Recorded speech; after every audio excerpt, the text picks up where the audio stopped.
Welcome, Enneagram 6, to finding calm in chaos, or in my words, the world is a little crazy, but you don't have to be.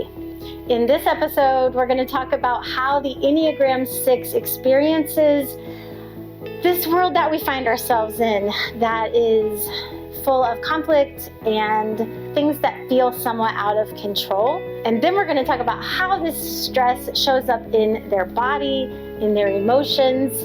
I want to give you, the Enneagram 6, some cautions, some things to be looking for and aware of. I also want to remind you of your gifts in a time of chaos, how you can be such a gift to your world right now. And then I want to end with 4 ways that you can take care of yourself and find that calm in this crazy world. Let's dive in. This is 9 in 9, Enneagram Wisdom for Life. I'm Jen Stanley. Let's dive in.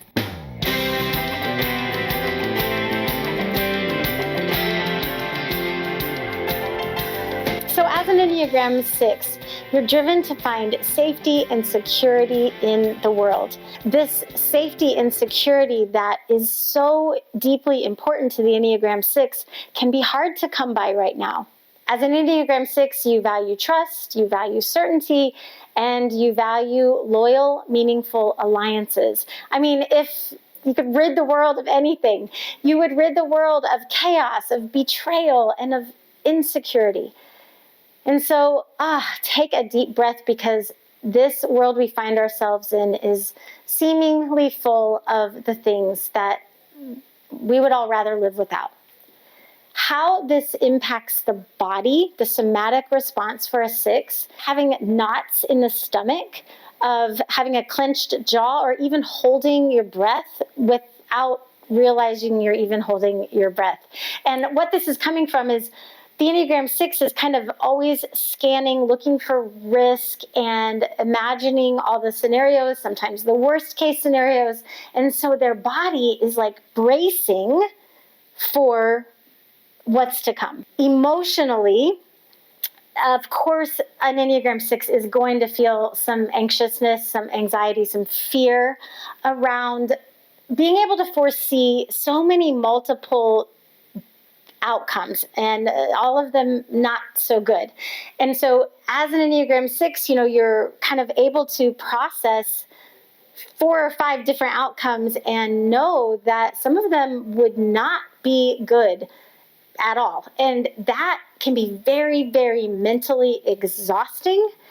Now, you might also, as an Enneagram 6, be feeling conflicted, because naturally you want to be skeptical of authority, and yet you also yearn for effective leadership and a guide and an authority that you can trust.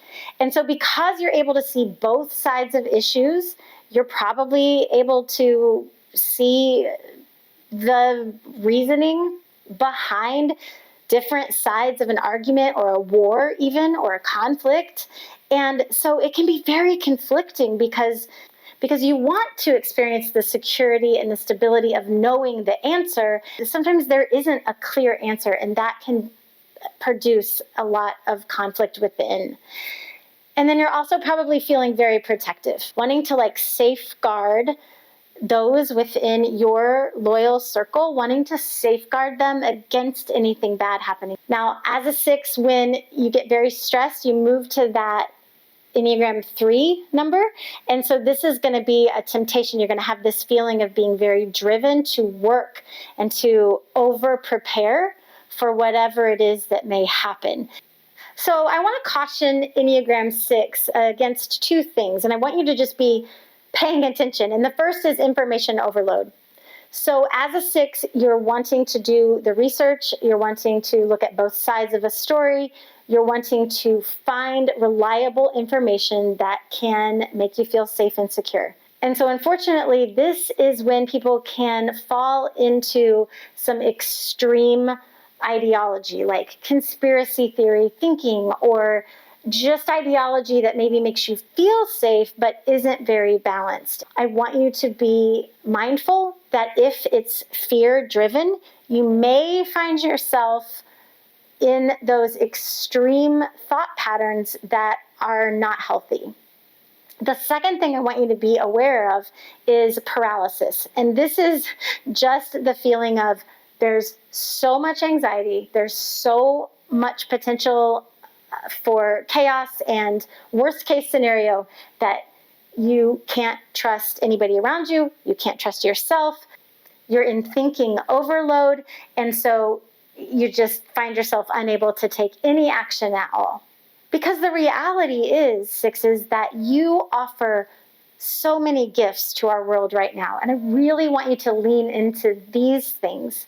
And that is that you provide a very valuable stability during times of unrest. You're able to see the risks, assess them, and then move and act in a way that is protective, but also effective.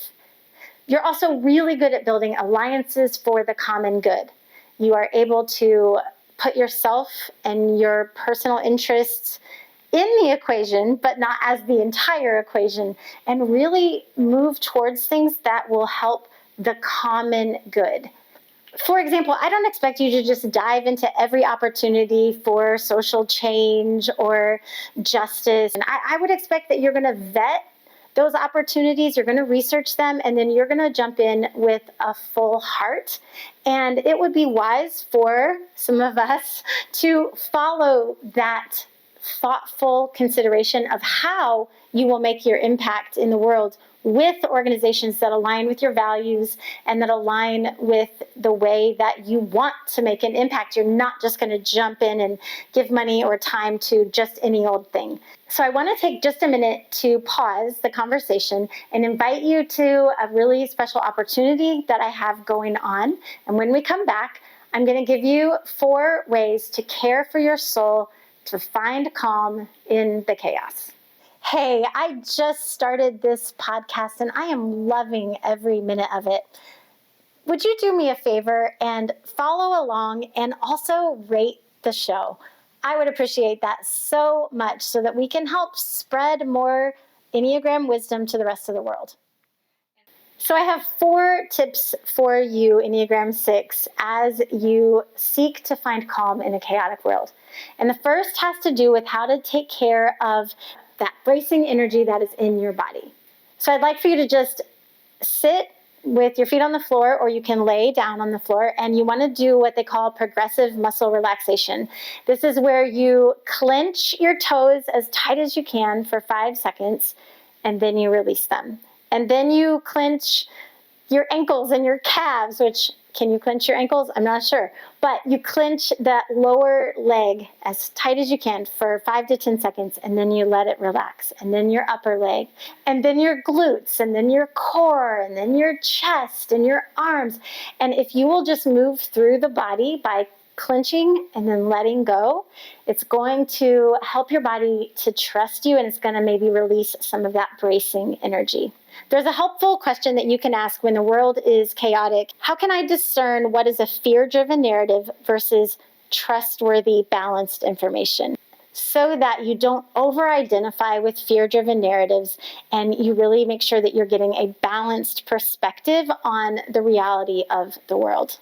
An action that you can take is to take an action. And what I mean here is, you may feel inspired to do something to help the world that we're in. And you may want to have all the answers first and to have everything fully vetted, but that may not be possible. And so I want you to remember that you can take action without having all of the answers. You can trust yourself and your intentions to take an action before you have it all figured out. And so for the daily gratitude journal that I'm a huge fan of for my private coaching clients, my Enneagram students, I can't tell you how effective this is, but at the end of each day, if you could reflect on what feels certain, what feels stable, and if you could just express gratitude for those things, it will help your focus stay in the goodness of the world and not the fear or the risk.